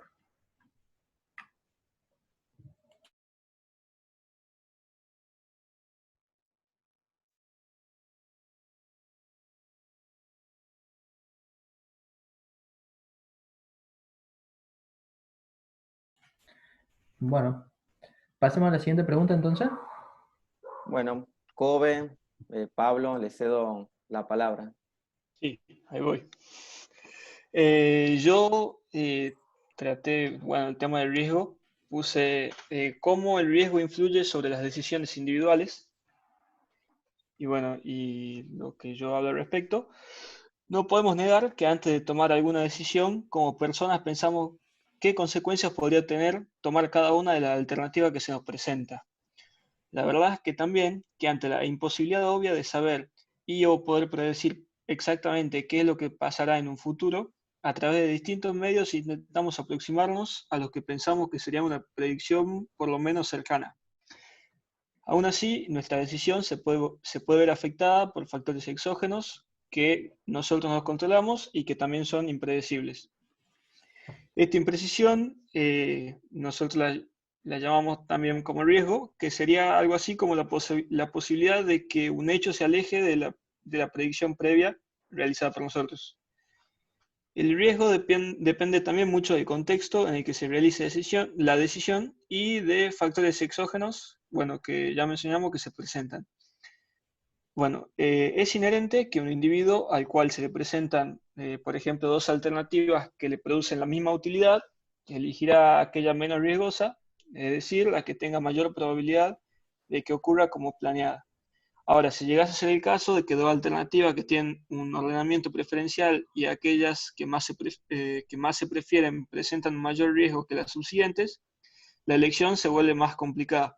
En este caso entran en juego las cualidades del individuo, así como qué tan averso al riesgo es, y se pone en juego cierto trade-off entre elegir por la alternativa más preferida o por aquella que presente menor riesgo, que complica aún más la elección. Y bueno, y acá introducimos, que en economía conocemos como la utilidad esperada, que es básicamente la utilidad que nos brindará tomar cada elección ponderada por el factor riesgo. Y bueno, y en teoría, o sea, teóricamente, como el individuo elige racionalmente, elegirá aquella que le brinde mayor utilidad esperada. Pero también el término, estamos bajo mucho supuesto, digamos que qué sería una elección racional para un individuo y qué también se conoce el riesgo como para tener así cierta utilidad esperada, digamos. A lo que voy es que lo podemos definir en un marco teórico, pero que probablemente al tener factores como el riesgo que también entran en la decisión, probablemente no sea tan real, digamos. Bueno, muy buenos comentarios. ¿Alguna opinión sobre eso? yo para resumir un poco la idea, lo que entendí es, tu pregunta es la toma de decisiones bajo riesgo, cómo operan y qué también conocemos el riesgo. Sí, bueno, es distinta, pero sí, básicamente respondo a eso. Ok. No sé si alguien quiere aportar algo.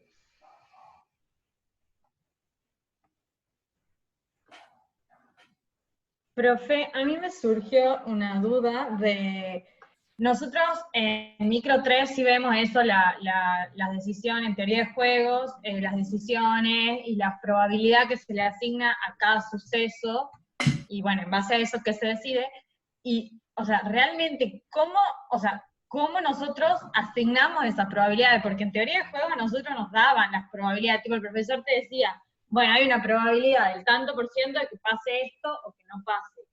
Y tipo, ¿cómo realmente vemos eso, digamos? ¿Cómo asignamos esas probabilidades? Es clave. Es clave. O sea, este tema es súper importante. Anoto esa pregunta, pero quiero que ya vamos a ir discutiendo. ¿Alguien más se le ocurre otra cosa?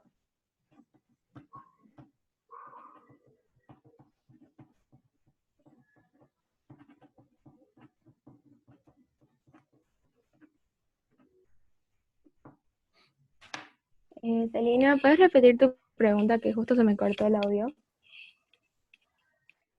Sí, o sea, Matías estaba explicando que uno toma las decisiones en caso de que haya riesgo o incertidumbre con cierta probabilidad de que pase tal cosa o que pase otra. Y uno decide que como que decide por la opción que hay menos riesgo o que sea más certero que pase según la probabilidad. Y lo que yo le preguntaba al profe es cómo se asigna esa probabilidad, porque en teoría de juegos, los profesores, Melón y Berkov nos decían, bueno, hay una probabilidad tanto de que pase tal cosa y tanto de que pase tal otra.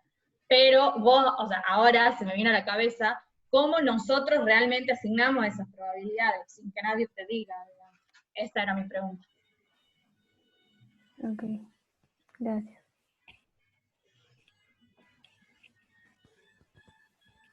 Yo por ahí lo puedo ver a lo que dice Celi, con el tema que vimos también en Macro 2, cuando vimos los temas de expectativas racionales. Nosotros podíamos ver hacia hechos históricos, digamos, para así decirlo, entre comillas, hechos pasados, o podríamos ver hechos presentes con una mirada hacia el futuro. Obvio que con esto, digamos, no saldría un número exacto de que la probabilidad de que pase esto o la probabilidad de que pase lo otro,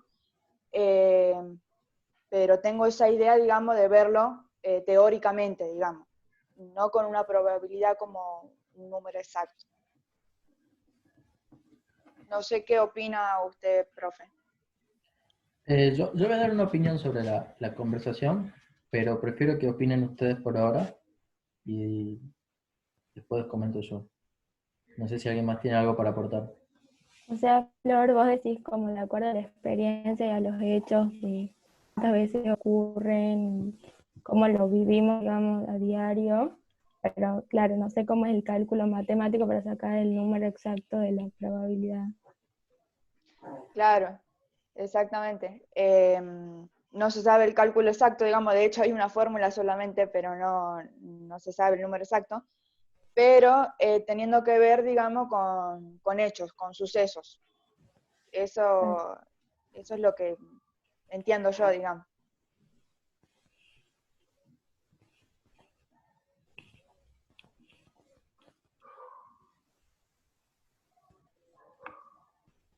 ¿Alguna otra opinión sobre la cuestión del riesgo, la incertidumbre?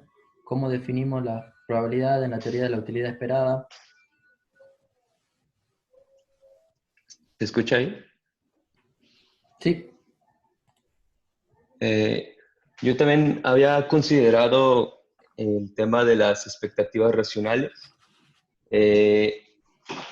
sobre todo por en tanto un poco en cuestión en cómo determinamos el riesgo, la aversión o la aversión al riesgo que los individuos pueden tener para tomar decisiones, es algo que se implica en las expectativas racionales, como decía Flor, ¿no? Entonces, es un poco, no tanto como la experiencia, pues sí es la experiencia como en la historia, y es racionalmente, a mí me interesa mucho la definición de qué es un individuo racional, porque bajo esta teoría, digámoslo así, es que un individuo no comete un error dos veces, ¿no? No comete errores sistemáticos, no tiene unas expectativas adaptativas. Entonces, un poco no tiene tanto una cuestión de un cálculo probabilístico de cómo tomar una decisión, sino más bien que un individuo racionalmente bajo este supuesto teórico no comete un error sistemático, ¿no? Entonces, a mí me parece interesante lo de las expectativas racionales porque es una forma de ver también este tema de tomar decisiones. Bien, gracias Dante. ¿Alguien más?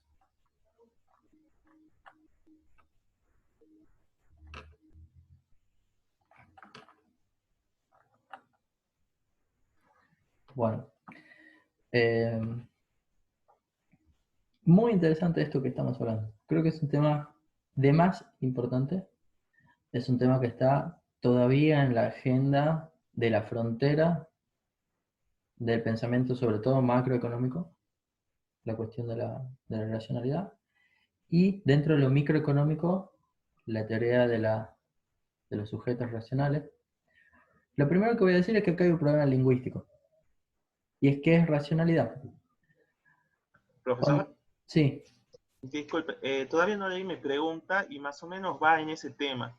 a ver, ¿La podría decinos. explicar un poquito primero? Sí, sí, dale. Antes de que haga sus comentarios, capaz que dice todo usted y se acaba. Dale. Bueno, la pregunta que yo hice es, ¿qué es elegir racionalmente? ¿Ves?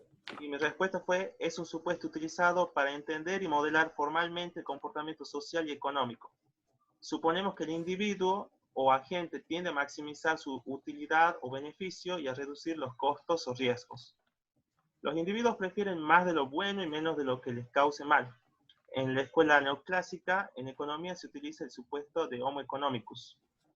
La racionalidad en la elección del individuo viene dada por el hecho de que es cada uno quien toma las decisiones y no porque aquella elección sea o no racional, más racional que las alternativas. Entonces decimos que es racional cuando la decisión está determinada por preferencias y deseos racionales. Y luego me surge otra pregunta que dice, ¿el hombre realmente sabe lo que es bueno o le causa menos mal? Yo puse también que en muchos modelos económicos se considera que los agentes tienen un conocimiento perfecto, pero la incertidumbre no se puede evitar. Perfecto. Creo que sí nos ayuda un poco en línea de lo que venimos conversando. Como le digo, este tema es súper interesante y súper complejo. Súper complejo.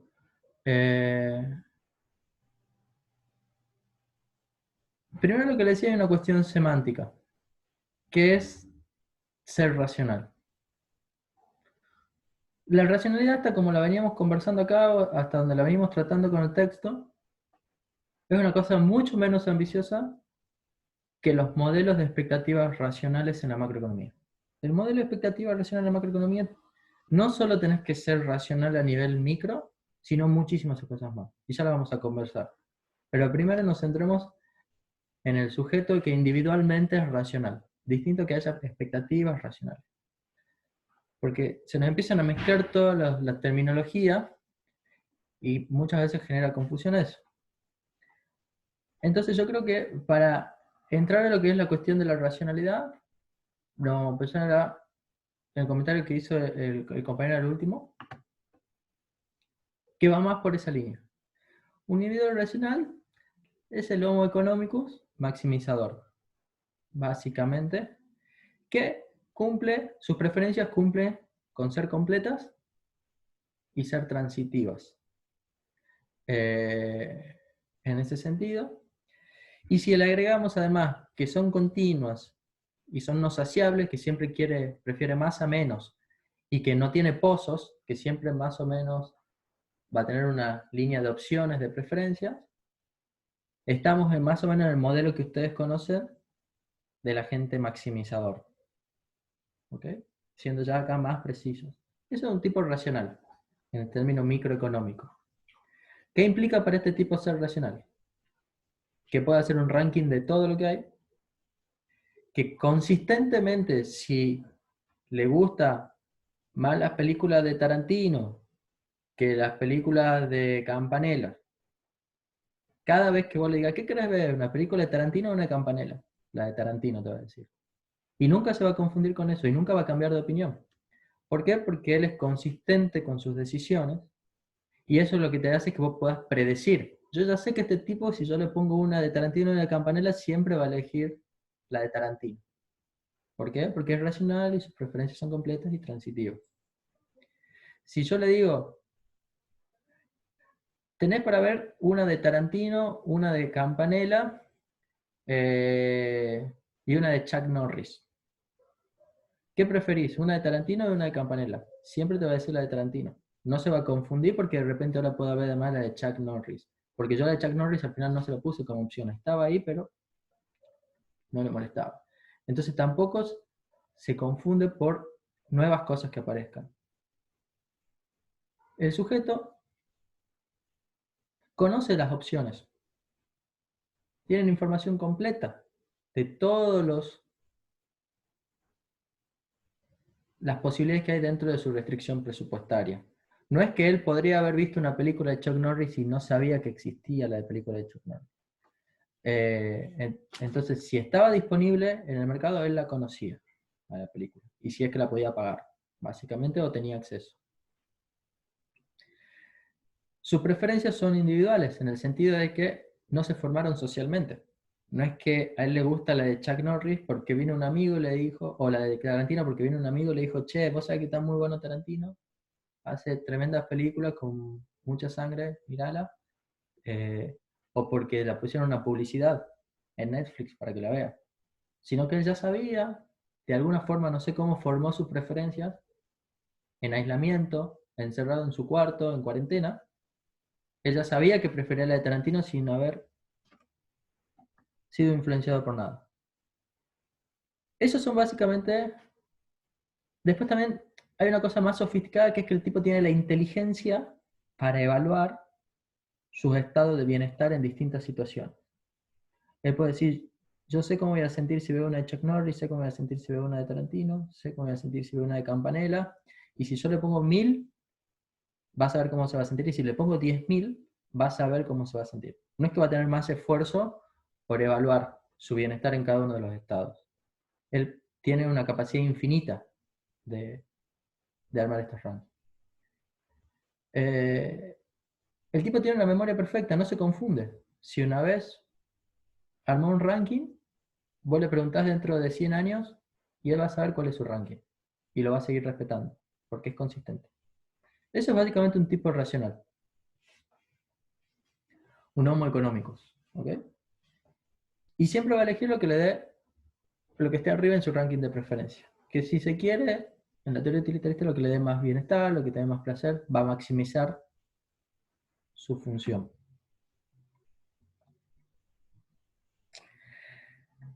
Ahora entran dos cosas más. El riesgo y la incertidumbre y las expectativas racionales que se plantearon acá. La cuestión del riesgo es una cuestión muy importante, pero que entra para las decisiones sobre lo que va a venir. Sobre lo que todavía no pasó y va a venir en el futuro, básicamente. Que es básicamente, yo no sé, todavía no vi la película de Tarantino, ni la de Campanella, ni la de Chuck Norris. Solo lo que tengo es un poco de información sobre eso, y con esta información yo tengo que adivinar cuál es la que más me va a gustar. Eso sería tomar una decisión bajo incertidumbre. No es que conozco perfectamente mi bienestar, sino que tengo una esperanza de cuál va a ser mi bienestar. O para hacerlo más fácil, bueno, no, eso es suficientemente fácil, me parece. Y acá surgen dos cuestiones que a mí me gusta separar. La noción de riesgo y la noción de incertidumbre. El riesgo implicaría que existe una probabilidad dada de que esta película me guste tanto. Poner que yo le ponga a poner un número del 1 al 10 cuánto me gusta, tengo una esperanza de que esta película me guste 8, que esta otra película me guste 7 y este me gusta 6. Es la media de los rankings que yo les voy a poner. Y existe un riesgo, una variabilidad alrededor de eso. Hay probabilidad que me guste mucho más que 8, que sea un 10, y hay una probabilidad que me guste menos que 8, que sea un 6. Ese sería el riesgo, el rango en el que me voy a mover, y cada una tiene su rango de percepción. Cuanto más información tenga, el riesgo va a ser menor, porque si yo tengo críticas, comentarios de amigos, si me vi películas antes de todos los directores esos, si los conozco los actores, los riesgos se van a ir disminuyendo. Pero el concepto de riesgo, lo que implica, es que yo lo puedo medir, que hay un soporte común, una función de probabilidad, si se quieren, se pueden imaginar una normal, donde dice la media es esta y la varianza es esta, y el soporte está completo. Yo conozco todos los posibles estados que voy a tener, que me guste mucho, poco, menos, más o menos. No puedo sorprenderme, no puedo ser que la vea y me horrorice y sienta una emoción que yo no sabía que iba a sentir. No puedo experimentar una cosa nueva. Finalmente, si ustedes ven una película, una buena película para mí es una película que me genera algo que yo no sabía que me iba a generar. Una cosa que no me podía imaginar. Una cosa que me sorprende. Yo la veo y siento cosas que no había sentido antes. Y eso es el arte, al final de cuentas. El riesgo no admite eso. El riesgo yo ya conocía antes el soporte y conocía la probabilidad de que yo sienta asco, que yo sienta gusto, que sienta cosas intermedias. Y acá entra la cuestión de la incertidumbre. La incertidumbre es algo mucho más complejo. Y para eso les recomiendo una lectura que es de Frank H. Knight, que es un economista antiguo del primero de Chicago, que, dato aparte, fue profesor del profesor Cordomí, uno de los economistas que se conoce como más inteligente, probablemente, o más interesante de la primera mitad del siglo XX, que traten la cuestión esta, del riesgo e incertidumbre. Se recomienda esa lectura. Y son dos cosas totalmente diferentes. En la teoría de las expectativas racionales y en el mundo de las finanzas y todo eso se trabaja con el riesgo. En la teoría de la utilidad esperada necesita que haya un riesgo. Necesita que yo le pueda asignar probabilidades a todos los estados posibles y que yo conozca todos los estados posibles. En la incertidumbre hay estados que yo no sé que pueden existir. Y acá les recomiendo otra cosa, que es el cisne negro de Nassim Taleb, que es el coronavirus. ¿Cuál era la probabilidad de que haya coronavirus? ¿Estaba en los modelos financieros? ¿Guzmán sabía que iba a haber coronavirus cuando él hizo su modelo de deuda? Si hubiesen estado, los mercados se tendrían que haber sorprendido. Podría haber caído tanto las acciones si yo ya tenía contemplada la probabilidad en el precio de las acciones de que aparezca una epidemia mundial. ¿O fue un cisne negro? Algo que rompió nuestros modelos porque no lo teníamos contemplado dentro de los riesgos. Punto siguiente. Vamos a las expectativas racionales. La expectativa racional es una cosa mucho más compleja que un sujeto racional que toma decisiones. Acá existe un sujeto racional, es una condición necesaria, un tipo que maximiza su bienestar. Existe riesgo, utiliza funciones de utilidad esperada para modelar todos los posibles estados, presentes y futuros, de acá hasta el infinito. Entonces tiene un problema de programación dinámica. No tiene que optimizar solo su bienestar hoy, sino su esperanza de bienestares en una serie infinita de tiempo. Y necesita traerlo al presente para actualizarlo. Y también hay un problema más grave, que es la clave de expectativas racionales. Hasta acá son cosas medio lo hacemos al supuesto y modelamos. Total, pasa. Lo grave de expectativas racionales es lo que tengo que suponer que la gente sabe de la otra gente y que lo que la gente sabe de la naturaleza. La definición de Sargent de expectativas racionales es un comunismo de modelos. Existe un comunismo que significa un común acuerdo, un conocimiento completo, una información perfecta entre el modelo que tiene la gente en la cabeza, el modelo real de la economía y la naturaleza. Todos coinciden con los modelos, y como todos coinciden, como yo sé lo que él sabe y él sabe lo que yo sé, podemos coordinar nuestras expectativas de forma perfecta, de manera que las decisiones que tomemos sean eficientes. Se puede alcanzar un óptimo social de esa forma. ¿Sí? Es mucho más complejo. Yo tengo un paper que justo presenté el año pasado en el seminario de graduados en diciembre, que es justamente sobre expectativas racionales y tratar de relajar el supuesto de expectativas racionales y simular qué pasa si la gente no sabe lo que la otra gente piensa, cómo sería el modelo. No sé si vale la pena analizarlo, pero el que le interese de verdad, después me escribe y le comparto y lo discutimos. Pero acaba de nuevo la cuestión de la pregunta que hacía Celina, que me parece que es lo más importante. ¿Cómo asignamos las probabilidades cuando yo voy a elegir en la película de Campanella, digamos? Si me gusta más la de Tarantino, la de Campanella o la de Chuck Norris. ¿Quién me da las probabilidades de que me guste más una que otra, los intervalos de confianza? Si existen esas probabilidades y las conoces de verdad, sería trivial. No habría un problema. El tema es que no las conocemos. Y lo más peligroso, si no las conocemos, de última decimos, bueno, tal vez podríamos conocerla. Hago una regresión, me fijo, me hago un modelo, me invento una forma de determinar probabilidades. Tendría un costo, debería introducirlo en mi función de utilidad el costo de estimar las probabilidades, pero lo reduzcamos, supongamos que existen. El problema sería si no existen esas probabilidades. Y eso es un problema más grave para los modelos que utilizamos. Una herramienta que se hace, como dijo Flores, volver al pasado. Básicamente yo puedo ver lo que me gustó antes y en función de las películas que me gustaron antes hago un modelo que prediga en función de las películas que yo ya vi cuál es la probabilidad que me guste la del futuro. Pero el supuesto es que a mí los gustos no me cambian. Yo la verdad que no me gusta lo mismo que me gustaba hace 10 años. Mis gustos van cambiando, van modificándose y a veces esa información ya no es tan relevante. Entonces incluso hay una limitación en la utilización del pasado para predecir el futuro. Y ese es el problema de la ergodicidad. Hay un texto para discutir sobre eso, después se los paso al que le interese también. La cuestión sobre la posibilidad de que la información sobre lo que va a ocurrir en el futuro esté contenida en el presente o en el pasado.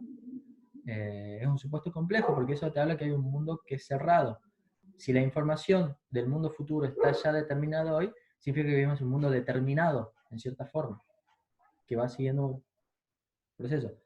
Obviamente es llevar al extremo los argumentos esto, pero son cosas que están en juego en las formas que se hacen en economía hoy en día, cómo el Banco Central está modelando, cómo si ustedes ven un paper de macro que trata de predecir cuál va a ser el impacto del coronavirus en el PBI de Argentina, los modelos están usando estos supuestos adentro. Obviamente que los economistas más sofisticados saben las limitaciones que tienen sus modelos. Y hacemos lo que podemos. Porque es muy complejo relajar esos modelos. En el paper este que yo le digo, trato de relajar expectativas racionales. Y cuesta un huevo. Es re difícil. Entonces voy a decir, por eso inventaron las expectativas racionales. Para sacarse un quilombo de encima. El tema es que si para sacarte un quilombo de encima no estás pagando un precio demasiado alto. Que es decir, cagadas, básicamente. Entonces, parte de este curso es entender hasta donde se pueda eso. ¿Para qué sirven los supuestos? ¿Cuáles son los supuestos y cuáles son los riesgos? Y entender qué estamos suponiendo. No sé si tienen alguna pregunta, algún comentario.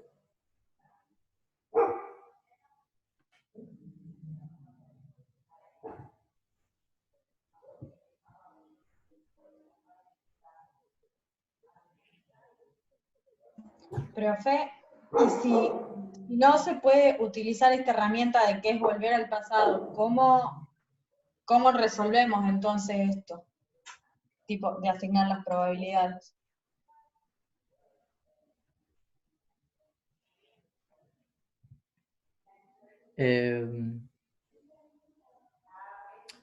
No, yo no estoy diciendo que no se pueda. La mayoría de los modelos estadísticos,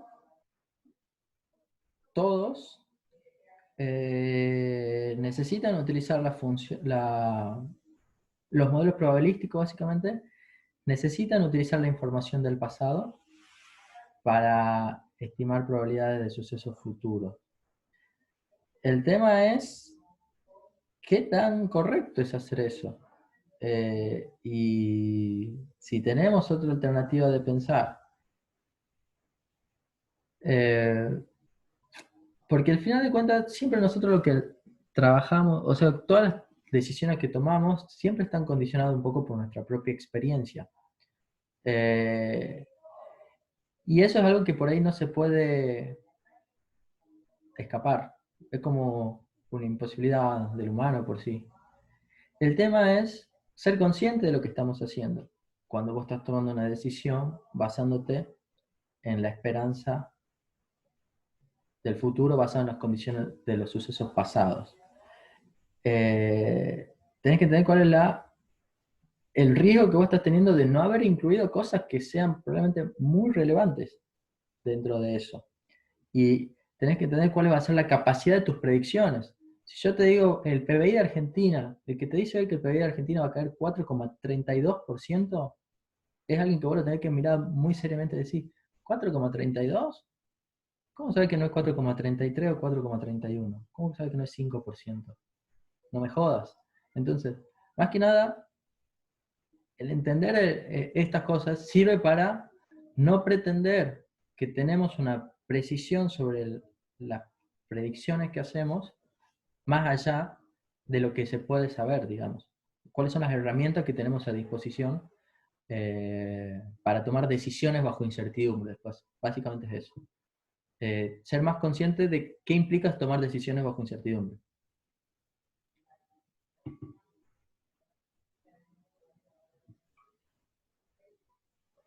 No sé si eso responde la pregunta.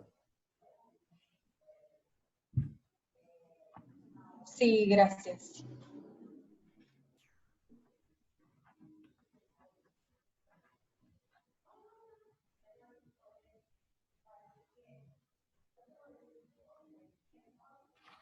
¿Algún otro comentario? Si no hay más preguntas o dudas, dejamos la clase acá, que ya estamos casi en las 2 horas, nos extendimos bastante. No sé si alguien quiere decir algo más.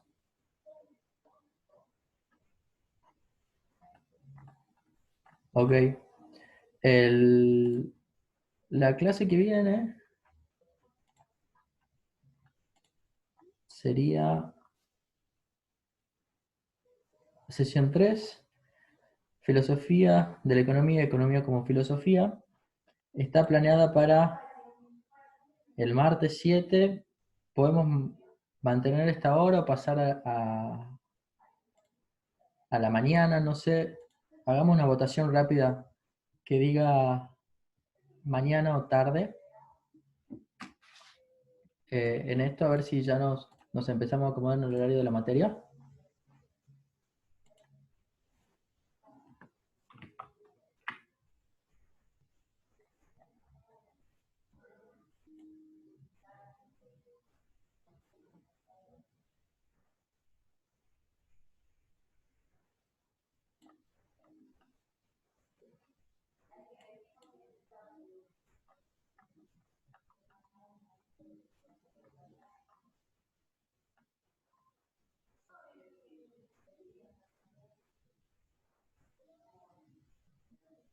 ¿Se están teniendo macro clases online?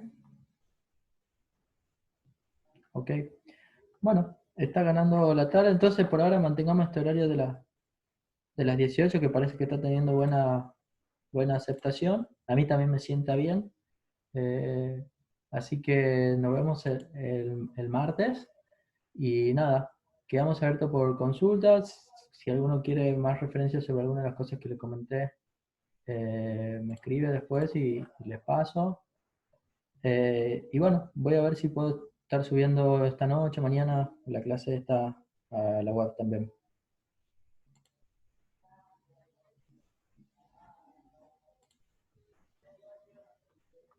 Sí, 18 del martes.